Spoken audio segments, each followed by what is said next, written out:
দিনটোত আপুনি কিমান সময় মোবাইল ফোনত খৰচ কৰা উচিত মোবাইল ফোনৰ ব্যৱহাৰ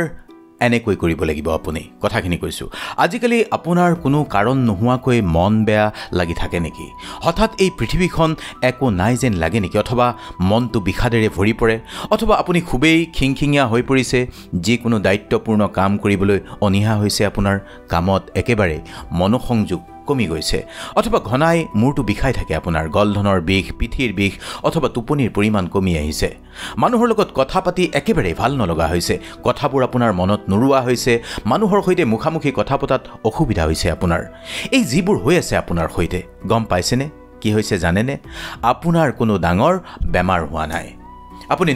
মোবাইল ফোবিয়া মানে নমোফোবিয়াত ভুগিছে একেবাৰে সহজ ভাষাত স্মাৰ্টফোনে আপোনাক গ্ৰাস কৰিছে আপোনাৰ সাংঘাতিক ধৰণে মোবাইল ফোনৰ এডিকশ্যন হৈছে এতিয়া কথাটো হ'ল মোবাইল ফোন আপুনি এৰিব মুঠেই নোৱাৰে আমিও নোৱাৰো স্মাৰ্টফোন আপোনাক লাগিবই কাৰণ আপোনাৰ মন মগজু সকলোতে এতিয়া মোবাইল ফোন বা স্মাৰ্টফোন সোমাই আছে আৰু সঁচা কথাটো কি জানে মানুহে সকলো সময়তে আপডেট হৈ থাকিব খোজে গতিকে মগজুৱে বাৰে বাৰে মোবাইলৰ স্পৰ্শ কৰিবলৈ সংকেত দিয়ে কিন্তু আমি সকলোৱে জানো যে প্ৰতিটো বস্তুৰেই ইতিবাচক দিশ থকাৰ লগতে নেতিবাচক দিশ কিছুমানো থাকে মনোৰঞ্জনৰ সন্ধানত মোবাইল ফোন ব্যৱহাৰ কৰি থকা ব্যৱহাৰকাৰীসকল এতিয়া হতাশাত ভুগিছে এনে পৰিস্থিতিত প্ৰশ্ন উত্থাপিত হয় যে ডিপ্ৰেছন প্ৰথমে আহে নে স্মাৰ্টফোনৰ আসক্তি বা এডিকশ্যন এটা গৱেষণাৰ মতে ব্যৱহাৰকাৰীসকল স্মাৰ্টফোনটোতেই সোমাই থাকে ইয়াৰ ফলত বৰ্তমান প্ৰজন্মৰ হতাশা আৰু নিসংগতাৰ সমস্যা বেছিকৈ বাঢ়িছে গৱেষণা অনুসৰি স্মাৰ্টফোনৰ ওপৰত নিৰ্ভৰশীলতা ডিপেন্ডেন্স আৰু হতাশাৰ লক্ষণবোৰৰ মাজত যথেষ্ট মিল আছে যি তথ্য আমি পাইছো হতাশা বা অকলশৰীয়া লোকসকলে হতাশাত ভগা লোকসকলে তেওঁলোকৰ ফোনৰ ওপৰত নিৰ্ভৰ কৰাৰ সম্ভাৱনা অধিক বেছি এৰিজোনা বিশ্ববিদ্যালয়ৰ গৱেষণা পণ্ডিত মেথিউ লাপিয়েৰ আৰু তেওঁৰ সহকৰ্মীসকলে 18 পৰা 20 বছৰ বয়সৰ 344 জন লোকৰ মাজত এটা গৱেষণা কৰি দেখিছিল যে হতাশগ্ৰস্ত লোকসকলৰ মাজত স্মাৰ্টফোনৰ নিৰ্ভৰশীলতা অধিক বহুতেই জানিব যে মোবাইল ফোনৰ অত্যাধিক ব্যৱহাৰ স্বাস্থ্যৰ বাবে ক্ষতিকাৰক তাক কৈ লাভ নাই কিন্তু শৰীৰৰ বাবে ই কিমান বিপজ্জনক হ'ব পাৰে সেয়া অতি কম সংখ্যক লোকেহে জানিব গতিকে প্ৰশ্নটো হ'ল কিমান সময় মোবাইল ফোন আপুনি ব্যৱহাৰ কৰিব যদি মোবাইল ফোনত আসক্ত আপুনি যদি মোবাইল ফোনৰ আসক্তি কমাব নোৱাৰে সাংঘাতিক সমস্যাৰ সন্মুখীন হ'ব গতিকে কিবা এটা আপুনি আজি কৰিব লাগিব যদি সঁচাকৈ আপুনি মোবাইল ফোনৰ ব্যৱহাৰ কমাবলৈ ইচ্ছুক তেনেহ'লে আজিৰ কথাখিনি মন দি শুনিব শেষলৈকে শুনিব কথাখিনি আৰম্ভ কৰিছোঁ এক ব্যৱহাৰৰ সীমা নিৰ্ধাৰণ কৰক প্ৰতিদিনে আপোনাৰ স্মাৰ্টফোনত কিমান সময় কটাব পাৰি তাৰ এটা নিৰ্দিষ্ট সময় আপুনি নিৰ্ধাৰণ কৰি আৰম্ভ কৰক আপোনাৰ ব্যৱহাৰ অনুসৰণ আৰু সীমিত কৰিবলৈ পৰ্দাৰ সময়ৰ সেটিংছ এপ টাইমাৰ বা থাৰ্ড পাৰ্টি এপো আপুনি ব্যৱহাৰ কৰিব পাৰে অতি সহজ 2 নম্বৰ ফোন ফ্ৰী জোন ঘৰত স্থাপন কৰক আপোনাৰ ঘৰ বা কৰ্মক্ষেত্ৰত কিছুমান বিশেষ ঠাই নিৰ্ধাৰণ কৰি লওক য'ত স্মাৰ্টফোনৰ ব্যৱহাৰৰ অনুমতি নাই যেনে ডাইনিং টেবুল যেনে বেডৰুম পৰিয়ালৰ লগত থকা সময়ত ই সীমা সৃষ্টি কৰাত আপোনাক সহায় কৰিব আৰু আপোনাক ফোনটোৰ পৰা আঁতৰি থকাত সহায় কৰিব বুজি পাইছে নহয় কথাখিনি 3 নম্বৰ মানে 3 নম্বৰ নটিফিকেশ্যন বন্ধ কৰক আপোনাৰ ফোনত অপ্ৰয়োজনীয় নটিফিকেশ্যন নিষ্ক্ৰিয় কৰক যাতে আপোনাৰ ফোনটো অহৰহ চোৱাৰ আগ্ৰহ আপোনাৰ হ্ৰাস পায় আপোনাৰ কোনবোৰ এপে আপোনাক নটিফিকেশ্যন প্ৰেৰণ কৰিব পাৰে সেইটো কাষ্টমাইজ কৰিব পাৰে বা আপুনি কেতিয়া লাভ কৰিব বিচাৰে তাৰ বাবে নিৰ্দিষ্ট সময় নিৰ্ধাৰণ কৰি দিব পাৰে সেই ফেচিলিটি আপোনাৰ মোবাইলতে আছে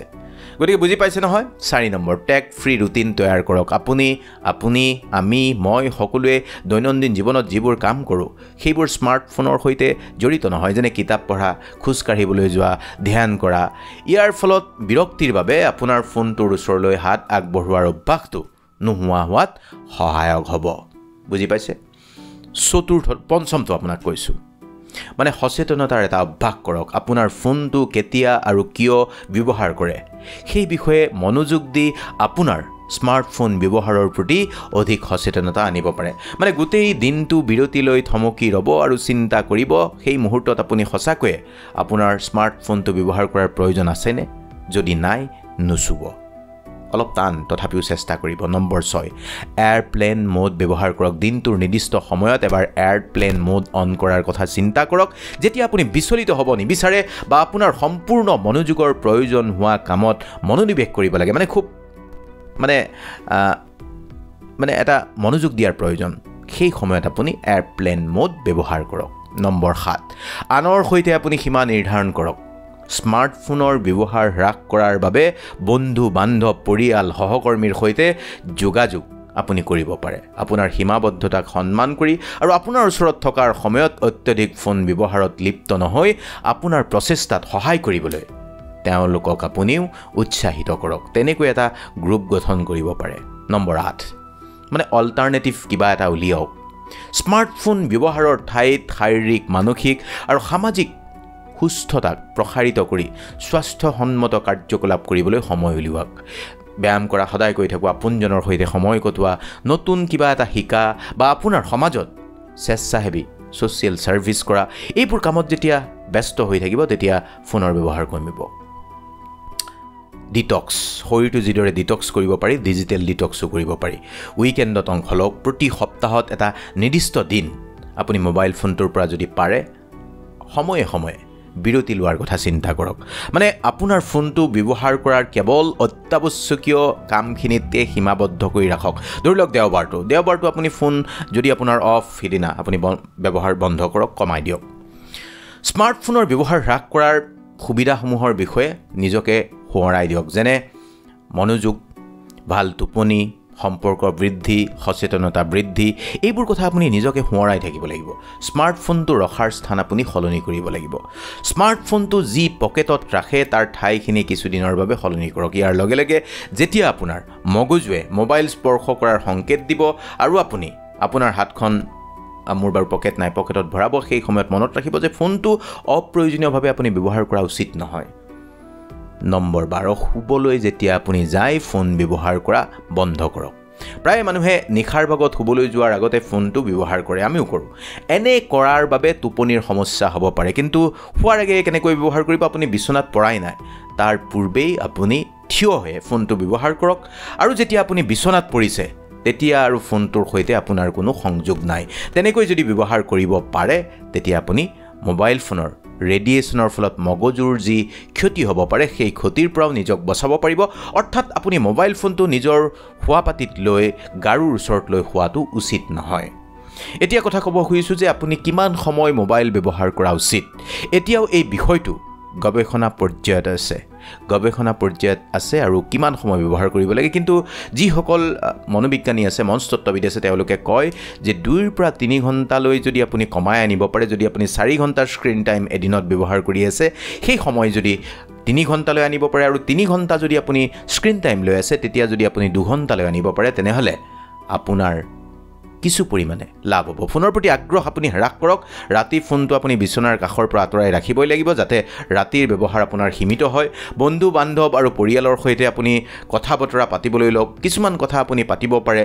সংযোগ গঢ়ি তোলক মানসিক চাপৰ পৰা মুক্ত হ'বলৈ আপুনি স্মাৰ্টফোনটোৰ ওপৰত নিৰ্ভৰশীলতা হ্ৰাস কৰিবই লাগিব আৰু তাৰ বাবে আপুনি অভ্যাস কৰিব লাগিব মনত ৰাখিব প্ৰযুক্তিৰ সৈতে আপুনি এটা বেলেন্স ৰাখি চলিব লাগিব আপোনাৰ এতিয়া বয়স হৈছে এনেকুৱা নহয় যে সকলোৱে কেৱল মোবাইলত সময় নষ্ট কৰি আছে বহুতেই ইয়াক কেৱল গেজেটৰ দৰে গুৰুত্বপূৰ্ণ কামত ব্যৱহাৰ কৰে মানে প্ৰডাক্টিভ কামত ব্যৱহাৰ কৰে বিশেষজ্ঞসকলে কয় মোবাইলে আপোনাৰ জীৱনটো সহজ কৰি তোলে আমাৰ জীৱনটো সহজ কৰি তোলে গতিকে 2-3 ঘণ্টাৰ স্ক্ৰীন টাইম আপোনাৰ থাকিব পাৰে সেয়া স্বাস্থ্যকৰ কিন্তু যদি এই সীমা অতিক্ৰম কৰে যদি অপ্ৰয়োজনীয়ভাৱে আপোনাৰ স্ক্ৰীন টাইম বাঢ়ি যায় যিবোৰ আপোনাৰ দৰকাৰী নহয়